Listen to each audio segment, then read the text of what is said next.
Coucou! Salut Jackie! Quoi de neuf? Pas grand-chose. Comment vas-tu? Je vais bien. Qu'as-tu pensé de la prédication ce matin? Eh ben, c'est en quelque sorte ce dont je voulais te parler. Ah, vas-y. Que voulait dire le pasteur quand il a parlé d'engagement et d'engagés?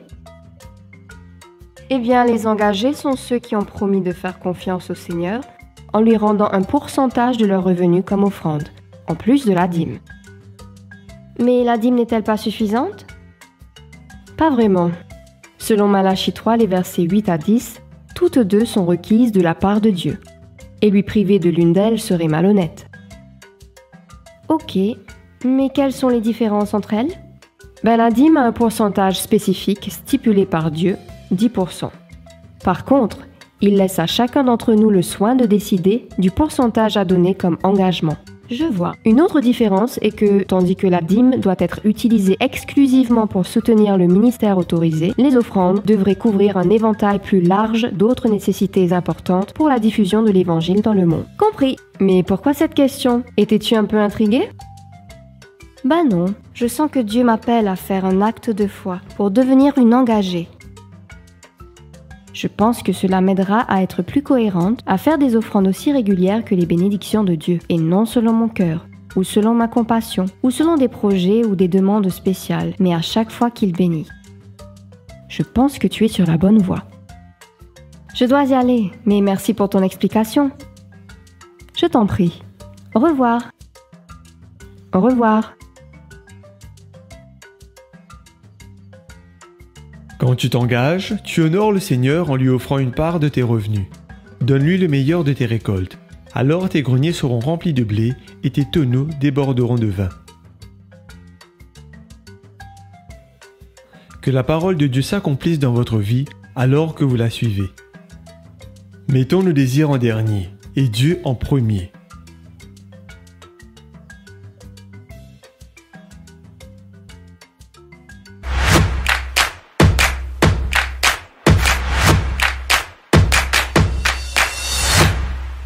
Le psaume 96 est comme une invitation à louer l'Éternel et à lui rendre toute la gloire qu'il mérite.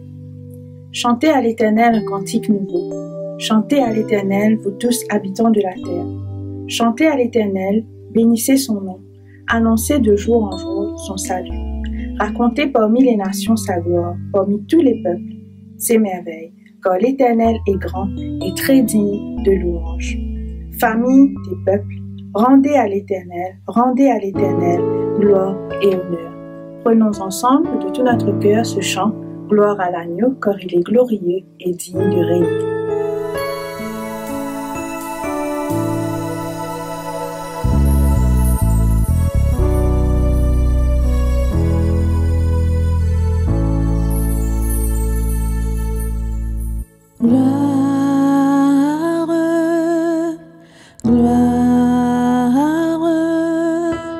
Gloire à l'agneau.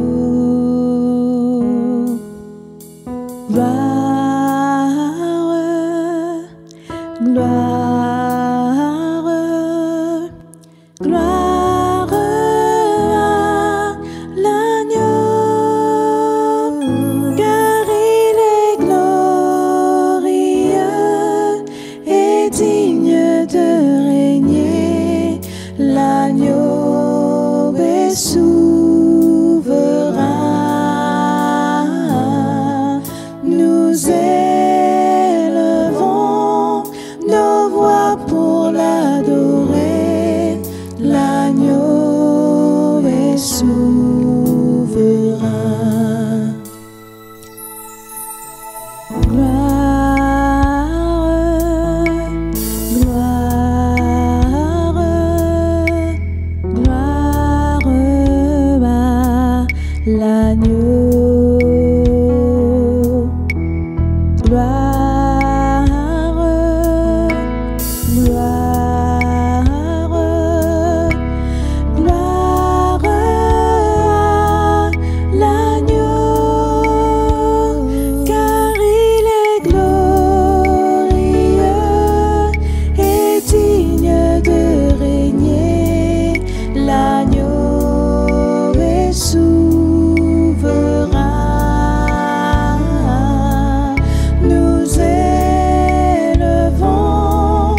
Rendez à l'Éternel gloire pour son nom. Apportez des offrandes et entrez dans ses parvis.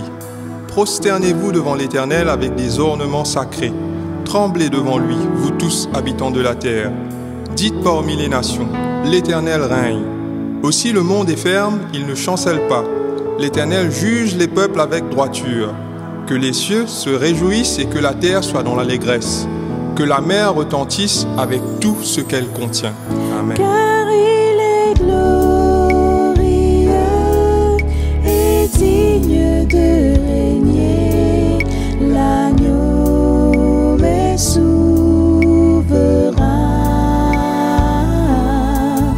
Nous élevons nos voix pour l'adorer, l'agneau est souverain. L'agneau est souverain. L'agneau est souverain.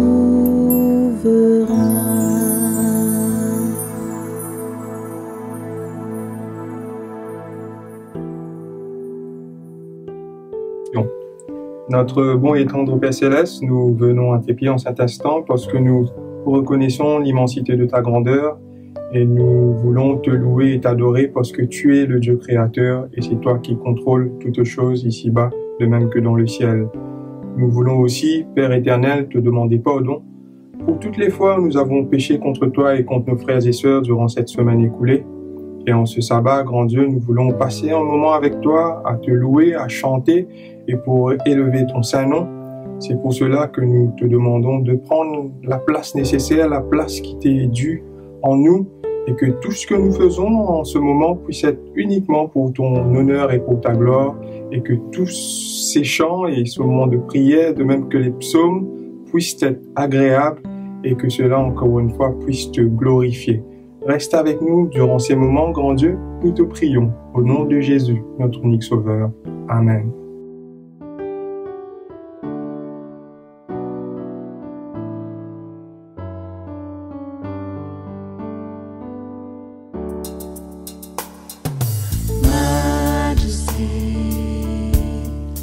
Worship His Majesty.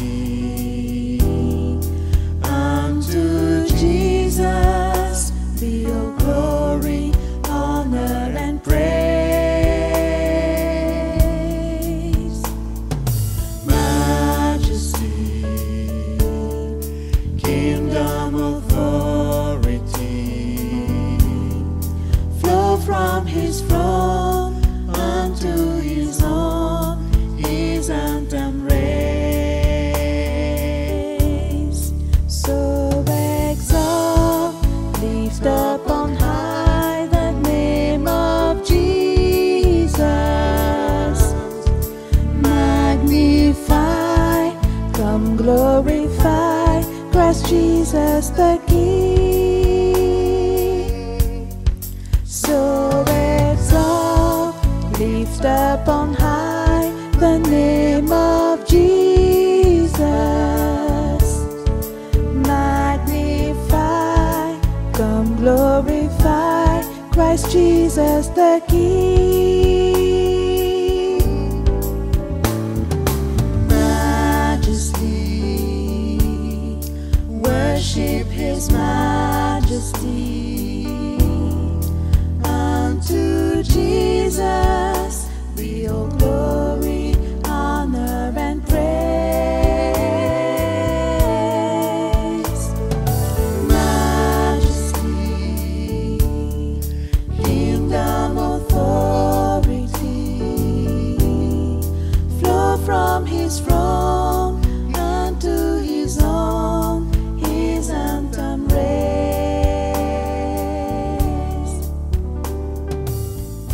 Oui, c'est facile de dire merci et d'être joyeux quand tout va bien. Mais que se passe-t-il quand nous traversons des épreuves? Est-il possible de louer dans la souffrance? L'apôtre Paul, qui a vécu des choses dures pendant ses voyages, écrivait aux Thessaloniciens: Restez toujours joyeux, priez sans cesse, en toutes conditions, soyez dans l'action de grâce. Et aux Philippiens, il disait: Réjouissez-vous toujours dans le Seigneur.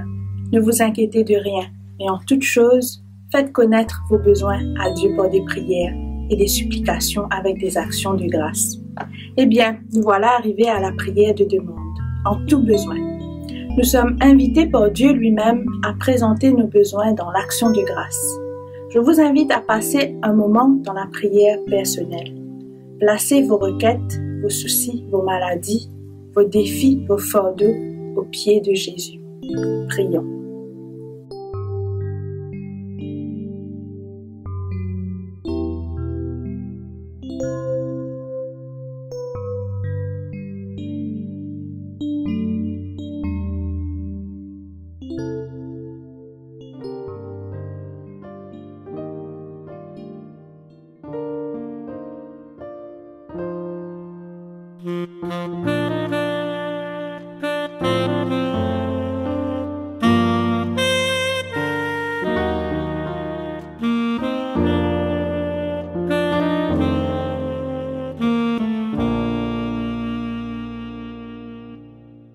Me place mon problème devant toi. Me pose tout mon fardeau côté la croix. Comme me pas connaît qui me peut faire. Me prier, oui me place mon problème devant toi.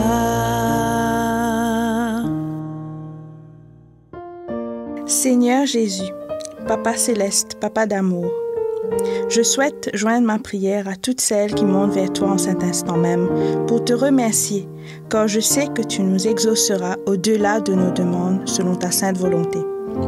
Ô Dieu, nous voulons nous réfugier sous ta protection. Aide-nous à nous conformer à ta volonté et à faire ce qui te plaît. Prends nos souffrances et nos fardeaux et donne-nous la joie. Que nos prières te soient agréables, car c'est dans le nom de Jésus que nous te prions. Amen. Me place mon problème devant toi. Me pose tout mon fardeau côté la croix. Quand me pas connaît qui me peut faire. Me prier, oui me place mon problème devant toi. Me place mon problème devant toi. Me pose tout mon fardeau côté la croix. Quand me pas connaît qui me peut faire. Me prier, oui me place mon problème devant toi.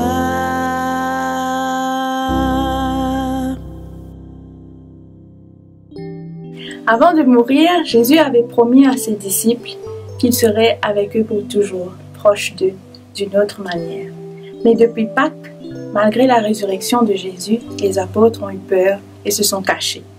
Ce jour-là, ils se sont même enfermés à double tour. Pourtant, dans cette pièce verrouillée, quelque chose s'est passé. Il y a eu du vent et du feu. Malgré la porte et leur cœur verrouillés par la peur, une force est descendue sur eux. Une fois touchés, remplis de cet Esprit Saint, les apôtres n'ont plus connu la peur. Chantons ensemble ce chant que ma coupe déborde.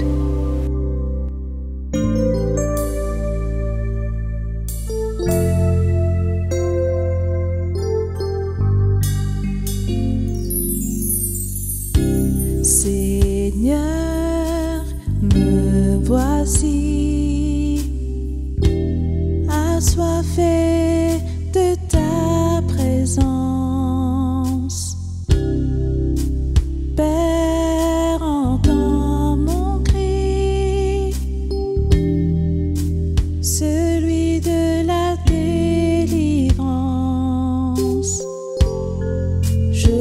veux ta rivière, je veux ton amour, afin de devenir semblable à toi, que ma coupe déborde, que mon cœur soit rempli, viens transformer ma vie, que ma coupe déborde de joie et de l'esprit. Viens Jésus, change-moi, fais-le, je te prie. Seigneur, me voici, assoiffé de ta présence. Père, entends mon cri, celui de la délivrance. Je veux ta rivière, je veux ton amour, afin de devenir semblable à toi, que ma coupe déborde, que mon cœur soit rempli, viens transformer ma vie, que ma coupe déborde de joie et de l'esprit. Viens Jésus, change-moi, fais-le, je te prie. Que ma coupe déborde, que mon cœur soit rempli, viens transformer ma vie. Que ma coupe déborde de joie et de l'esprit. Viens Jésus, change-moi, fais-le, je te prie.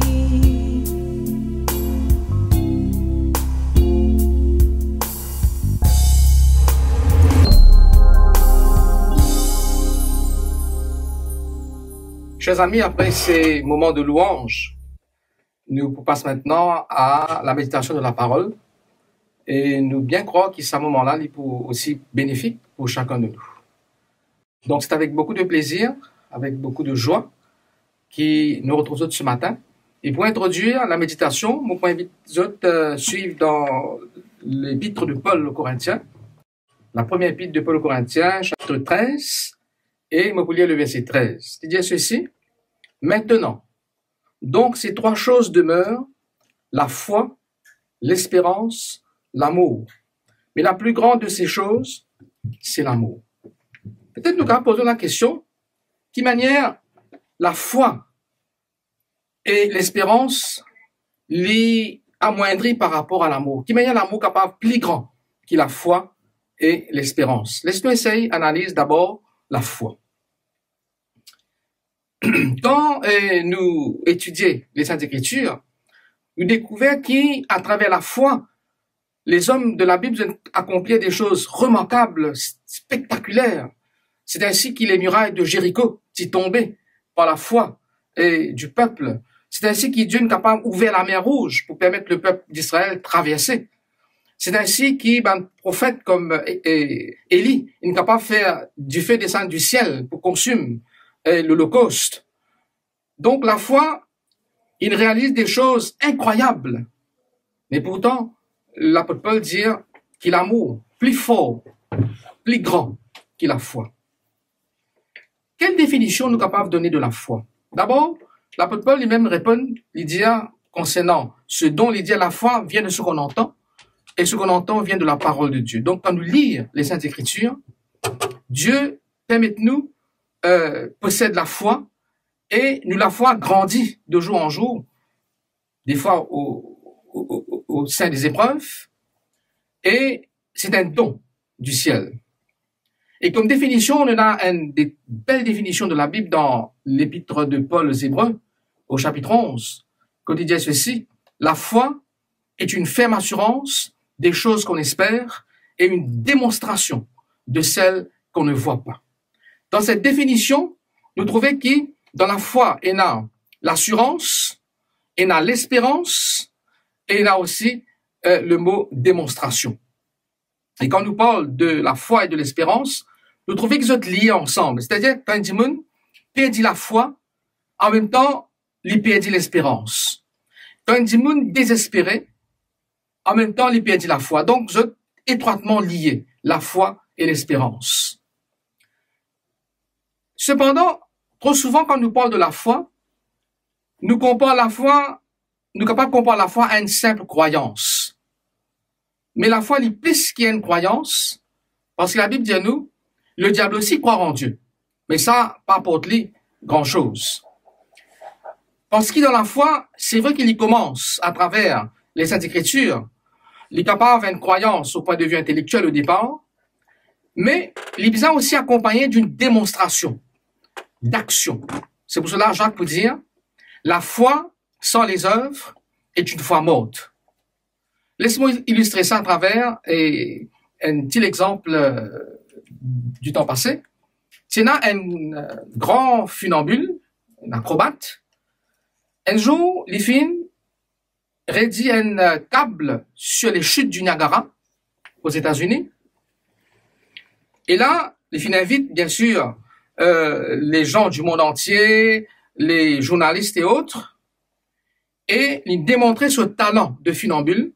Quand les filles traversent sur ce câble, en fer, bien sûr, les filles traversent là-dessus, et ils font l'aller-retour sans aucun incident, et les filles démontraient qu'il a la capacité pour traverser sur les chutes du Niagara sur un câble. Mais alors qu'il est retourné, il prend une brouette avec un arbre spécial, il place l'ossa câble-là, et il pose la question à une personne qui est autour de lui. Il dit, est-ce qu'ils croient qu'ils sont capables de traverser avec cette brouette? Une personne, sans aucun doute, dit oui, nous croyons parce qu'il nous trouve faire l'aller-retour. C'est une personne à côté de lui qui paraît bien enthousiaste. Et il dit à la personne, est-ce qu'il est aussi certain qu'ils sont capables de faire ce même parcours? La personne dit oui, sans aucun doute. Et alors, il dit avec la personne, ben moi, vite tout pour rentrer dans la brouette, nous passons ensemble. Et là, la personne dit, non, ça, il n'est pas pour faire. Donc, ce qu'il m'a dit à travers cette anecdote, c'est que cette personne, il croit intellectuellement que le funambule est capable traverse sur ce câble, mais il peine à la foi, parce que si tu as la foi dans cet acrobate, il peut démontrer lui quand il rentre dans cette brouette. De la même manière, si un dimanche vous montre une chaise et qu'il y a 6 dans chaise là, il montre qu'il a la foi, c'est-à-dire il croit qu'il a la chaise capable de porter. Ainsi, quand nous parlons de la foi, il est accompagné de démonstrations. Et quelle démonstration? C'est-à-dire, quand nous disons nous croire en Dieu, quand on a la foi en Dieu, il est bien accompagné par l'obéissance. Il est bien accompagné par l'engagement. Et quand nous croire en Dieu de cette manière, quand nous manifestons la foi en Dieu, Dieu capable réalise des choses extraordinaires, spectaculaires dans notre existence, et nous pouvons trouver donc qui manière la foi l'y agir et l'y pousse nous donc aussi à l'action et l'y fait Dieu réalise des choses merveilleuses dans notre vie. Mais malgré tout, en comparaison avec l'amour, l'apôtre Paul dit qu'il a l'amour plus grand. Qui fait? Parce qu'il nous capable à la foi, mais sans l'amour, nous la foi n'est pas pour agissante, n'est pas pour une vraie démonstration, et nous risquons passe à côté de l'essentiel. D'ailleurs, l'apôtre Paul, dans ce même chapitre, il peut dire ceci. Un jour, la foi pour terminer, les connaissances pour prendre fin, qui fait? Parce qu'aujourd'hui, nous croyons en Dieu qui nous pas trouvé, mais un jour quand nous pouvons trouver, nous pas besoin de la foi pour croire en lui parce que nous pouvons trouver devant nous. Donc la foi pour connaître un fait, bien sûr, au retour de Jésus. Ce qui donc fait comprendre que nous, la foi, les besoin accompagnée d'amour. La deuxième chose que l'apôtre Paul a cité dans ce texte de 1 Corinthiens 13, il dit ceci, l'espérance. C'est quoi l'espérance? Tu as une personne qui te pose la question, un philosophe, il dit l'espérance, c'est le songe d'un homme éveillé. C'est rêver les yeux ouverts.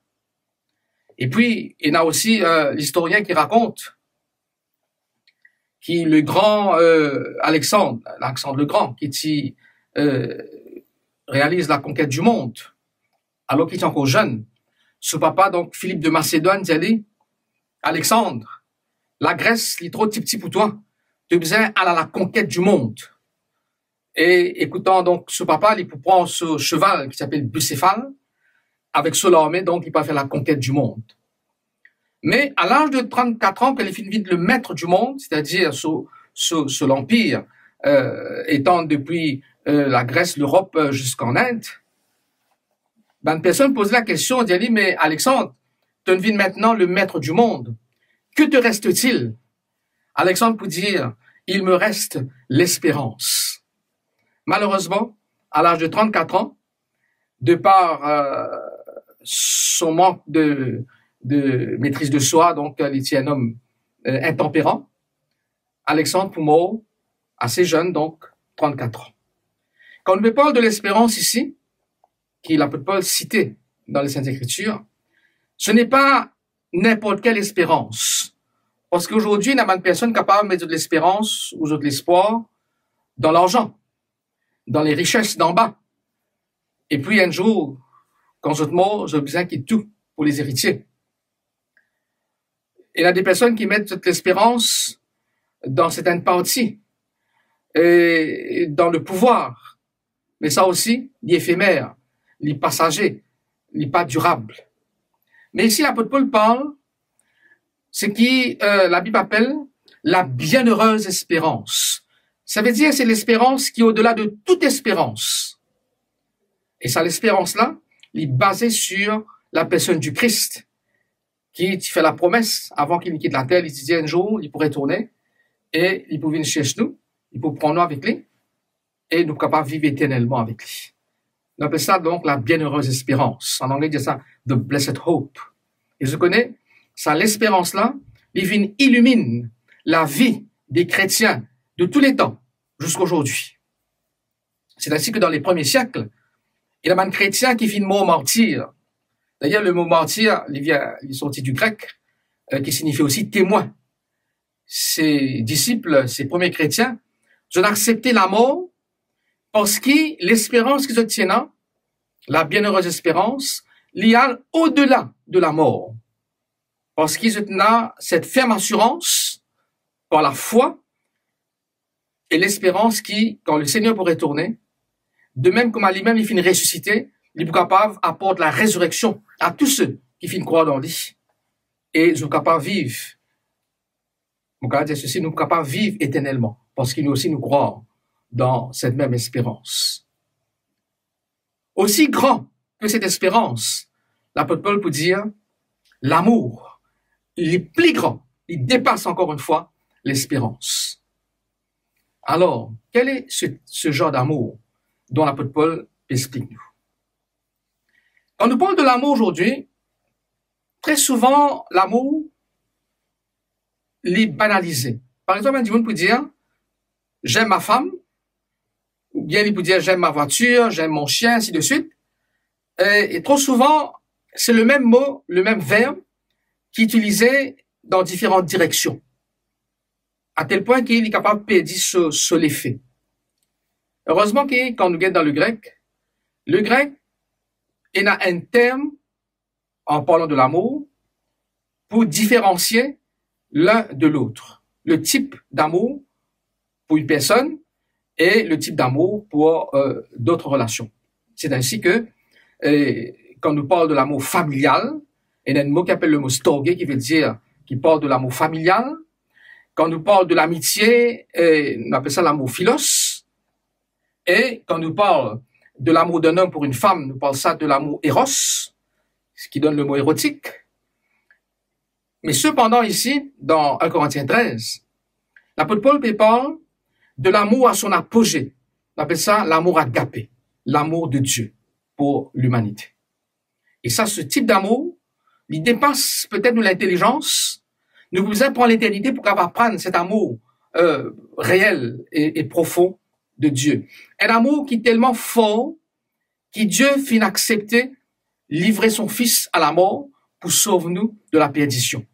Et dans Jean 3,16, l'évangéliste dit ceci, car Dieu a tant aimé le monde qu'il a donné son Fils unique, afin que quiconque croit en lui ne périsse point, mais qu'il ait la vie éternelle. C'est ce genre d'amour ici que l'apôtre Paul présente nous dans 1 Corinthiens 13. Et aussi à travers toute la Bible quand il parle de l'amour de Dieu. Mais laisse-moi quand même montrer la différence qu'il y a entre l'amour humain et l'amour divin. Trop souvent, quand nous parlons de l'amour humain, il y a l'amour conditionnel, alors que l'amour de Dieu il est inconditionnel. L'amour humain dit ceci, me contente-toi si tu fais ceci ou cela. À tel point qu'il y a un psychologue qui te présente les 3 aspects de l'amour. Il dit, d'abord, il présente l'amour si. C'est l'amour conditionnel. Si tu fais ça, l'amour pour accepter toi. Si tu fais ça, l'amour pour contenter toi. Un parent qui a dit aux enfants, si tu réussis l'examen, je prends plus de considération pour toi. Donc, c'est un amour conditionnel. Et ça, c'est pas du tout de l'amour véritable, parce qu'il y pose bonnes conditions, et quand les conditions pas remplies, l'autre personne sent-il mal aimé. C'est une jeune fille, qui est une fiancée, et voilà qui se fiancée d'y aller. Si vraiment tu comptes en moi, eh bien, nous vous êtes dormis ensemble. La jeune fille, pensant bien faire, et après quelque temps, elle est trouvée enceinte, mais malheureusement, après cela, le fiancé peut abandonner. C'est très souvent l'amour humain, l'amour passion, mais qui malheureusement lié aux conditions, donc les exploite l'autre, et c'est pas du tout de l'amour. Nancy Van Pelt, qui écrit beaucoup là-dessus, il appelle ça la tocade. Hein? C'est un amour falsifié. Et un deuxième type d'amour, qui appelle l'amour à cause d'eux. Et la même personne, je apprécie l'autre, par exemple, un jeune homme, il peut dire à une jeune fille, je t'aime à cause de ta beauté.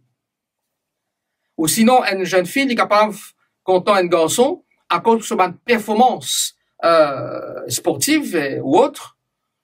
Donc, encore une fois, c'est par rapport à pour certaines raisons qui l'amour humain nous exprime de l'amour pour certaines raisons, à cause d'eux, à condition. Et là, encore une fois, c'est une jeune fille qui était très belle, c'était la reine de plusieurs concours de beauté, elle était la plus belle fille de l'université, elle était une fiancée qui était bien contente. Et voilà qu'un jour, malheureusement, dans l'atelier de son papa, il y a un incendie et l'époux brûlé au 3e degré, surtout au visage. Et tout de suite, après cet accident, ce fiancé peut abandonner.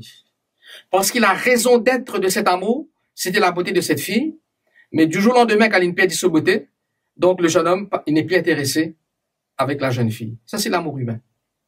Et l'histoire dit nous que la jeune fille, il peut placer dans une clinique spécialisée. Ben, la visite de ses parents, au fil du temps, pouvait se passer. Je peux laisser dans la clinique.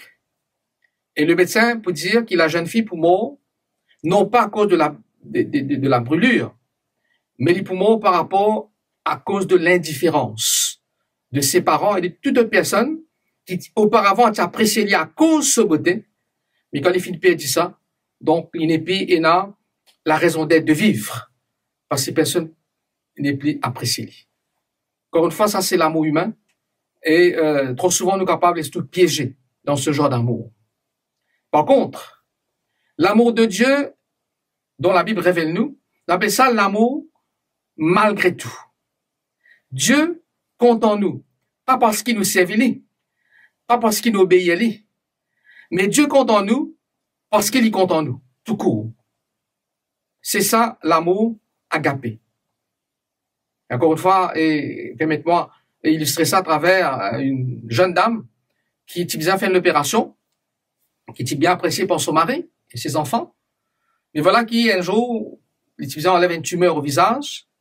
Et après l'opération, la jeune dame découvert qu'il y a un rictus, un manque qui restait dans sa figure. Et quand il fait un sourire, il a perdu ce beau sourire qui était là auparavant. Et ce sourire, donc, vient un petit peu hideux, hein, comme on dit ça en français. Et il pose la question au médecin, devant son mari. Il dit au médecin, est-ce qu'il pourrait toujours de la même façon, avec ce rictus, ce balafre?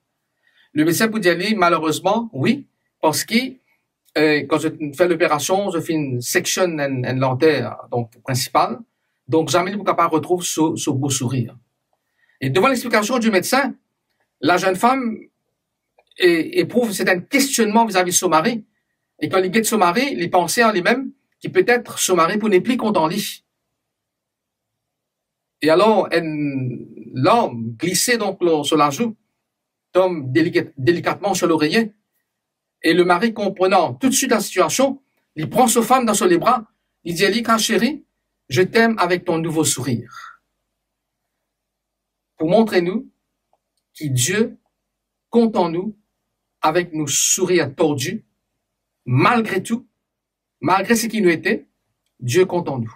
Et l'apôtre Paul peut ajouter, il peut dire ceci, alors qu'il est encore pécheur, Christ fit mort pour nous, pour lui sauver. Dieu pas fin attendre qu'il nous vienne vers lui, qu'il nous vienne et recherche sur l'amour. Dieu pas fin attendre qu'il nous vienne obéissant, qu'il nous tourne vers lui, avant même qu'il nous t'y connaisse. 2000 ans de cela, Jésus-Christ paye le prix de nos condamnations quand il finit livrer lui à la mort pour qu'aujourd'hui nous capables d'obtenir le salut et la vie éternelle. C'est dans ce sens que l'apôtre Paul dit que l'amour de Dieu les surpasse, ailleurs il dit surpasse toute intelligence, que l'amour de Dieu est plus fort que la foi, que l'espérance, parce que grâce à la foi et à l'espérance, nous saisir en partie l'amour de Dieu. Et je vois dire nous pouvons prendre toute l'éternité pour capable apprendre l'amour insondable, l'amour indéfectible de notre Dieu. Chers amis, quand nous comprenons en partie ce que Dieu fait faire pour nous, quand nous comprenons en partie ce que Dieu peut faire aujourd'hui dans nous la vie, dans l'existence, quand nous sommes capables de comprendre et nous saisir par la foi et l'espérance l'amour qui bon Dieu pour réalise pour nous bientôt à son retour, nous pas capables aujourd'hui rester indifférents à cet amour. Nous pas capables rester indifférents et continuer la vie. Sinon plutôt, nous tournons vers Dieu et nous jetons à ses pieds pour dire, accepte-nous malgré ce qui nous était, pour que Dieu capable forme-nous, transforme-nous et surtout, permette-nous de recevoir ce même amour qui est là vis-à-vis de nous. Et là, Jésus, dans les évangiles, pour résumer, il dit la loi et les prophètes, il peut dire aimer Dieu et aimer son prochain dépend toute la loi et les prophètes. Encore une fois, l'amour prend une place bien importante dans la vie chrétienne. C'est l'amour qui m'a expliqué ce matin. C'est pas l'amour qui génère naturellement de nous, mais c'est un amour qui est sorti de Dieu. Et c'est ce même amour qui nous vient rechercher dans nos relations avec lui et avec nos prochains. Et qui mène nous capables de recevoir cet amour. L'apôtre Paul toujours répond à cela, il dit, mais le fruit de l'esprit, c'est l'amour, la joie, la paix, la patience, la bonté, la bienveillance, la fidélité, la douceur et la maîtrise de soi. En d'autres mots, tout commence par l'amour c'est-à-dire avec l'amour, tous les autres fruits découlent de cela. Sans l'amour, les autres choses prennent autant de valeur. Mais tout commence par l'amour, et dans la mesure que nous continuons à marcher avec Dieu, jour après jour, dans la mesure que nous engageons avec lui, dans la mesure qu'il nous répond à son amour par l'obéissance, qui nous manifeste la foi en lui, qui nous nourrit l'espérance dans son retour prochain. Dans la mesure que jour après jour, nous continuons à avancer avec lui, grâce à la puissance de l'Esprit Saint, Dieu met son amour en nous pour faire nous une semaine disciples. Et Jésus peut dire, à ceux-ci, on connaîtra que vous êtes mes disciples, si vous avez de l'amour les uns pour les autres. Chers amis, comment il est important qu'il nous capable d'expérimenter l'amour de Dieu en nous et comment nous capables d'exprimer ce même amour autour de nous. À commencer dans la famille, avec les personnes les plus proches, avec nos conjoints, avec nos enfants, avec nos parents, avec nos camarades. Comment il est important qu'il nous capables d'entretenir ces relations d'amour jour après jour. Parce que l'apôtre Paul, pour terminer, dit ceci, les connaissances, un jour pour terminer. La foi, il peut plus une seule importance quand nous pourrons rencontrer Dieu face à face. L'espérance, il peut terminer parce que Dieu pour réaliser tout ce qui nous peut attendre, nous peut espérer. Mais cependant, il dit l'amour ne périt jamais. L'amour est éternel. Et c'est ce genre d'amour qui bon Dieu a envie, qui nous capable d'expérimenter dès aujourd'hui et pour toujours. Qui nous capable donc, en tant que ses enfants, en tant que chrétiens, en tant que croyants, qui nous capable chaque jour abreuve-nous à la source de l'amour qui est Dieu lui-même, pour qui en retour, nous capables exerce de l'amour autour de nous. Alors, la foi, l'espérance et tout autre aspect de la vie chrétienne pour prendre tout l'importance dans notre existence et nous capables reflète la personne de Dieu autour de nous. C'est mon souhait pour moi-même, c'est ma prière pour moi-même et pour chacun de nous. Amen.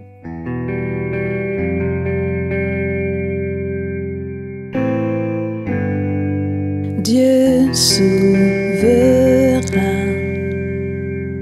tu domines mes doutes et chagrins, tu contrôles ma vie, tout pouvoir se trouve entre tes mains, Prince de paix, tu pars, et toutes mes craintes s'enfuient et tu pars, et ta parole s'accomplit et je m'apaise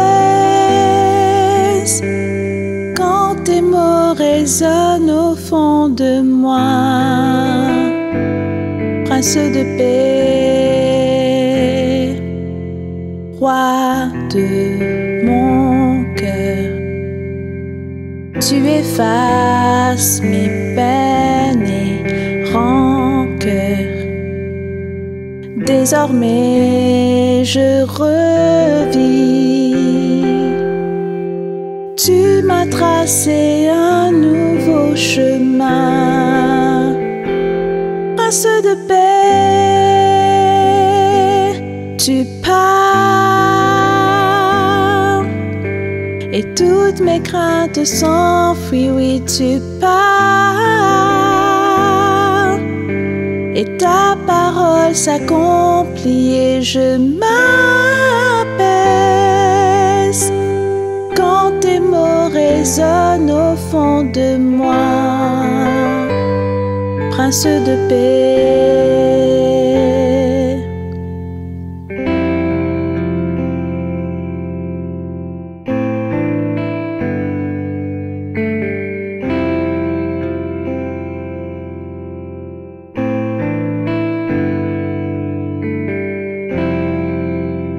Lorsque je tremble, ta main me saisit, et si je sombre, ton amour me suffit. Tu calmes les vents, même la mer t'obéit. Quand tu parles, oui quand tu parles. Lorsque je tremble, ta main me saisit. Et si je sombre, ton amour me suffit. Tu calmes les vents, même la mer t'obéit.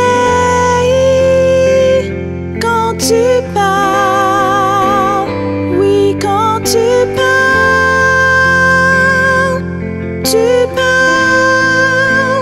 oui quand tu parles, oui quand tu parles.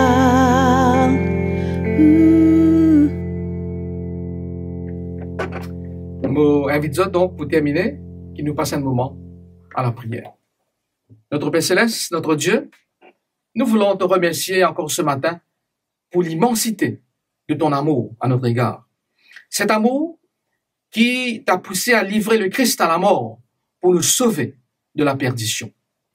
Aide-nous à ne pas rester indifférents vis-à-vis de toi, mais aide-nous à nous tourner vers toi chaque jour, à recevoir de toi cet amour réel, profond, authentique qui vient de toi, pour que nous puissions l'expérimenter dans notre vie et aussi l'exprimer autour de nous, pour que les autres fruits de l'esprit puissent nous caractériser et qu'ainsi nous puissions réaliser cet ordre de Jésus, aimer Dieu et aimer notre prochain. C'est accomplir toute la loi dans notre vie. Grand Dieu, aide-nous à mieux te connaître, à approfondir notre relation avec toi, à persévérer dans cette marche de la vie chrétienne, pour que tu sois capable, jour après jour, de nous baptiser de ton Saint-Esprit, et que le fruit de l'Esprit soit évident dans notre existence, et que l'amour nous caractérise, et qu'ainsi nous puissions être dignes d'être appelés tes disciples, tes enfants, et nous puissions faire du bien autour de nous. Et nourrissons-nous l'espérance et la foi à travers l'amour pour que bientôt nous puissions te rencontrer face à face et vivre éternellement en ta sainte présence et jouir de l'héritage que tu as préparé pour chacun de nous. Expérimenter davantage cet amour éternel que tu mettras en chacun de nous. Merci pour ces grâces, Père Saint. Daigne nous exaucer au nom et dans les mérites de Jésus. Amen.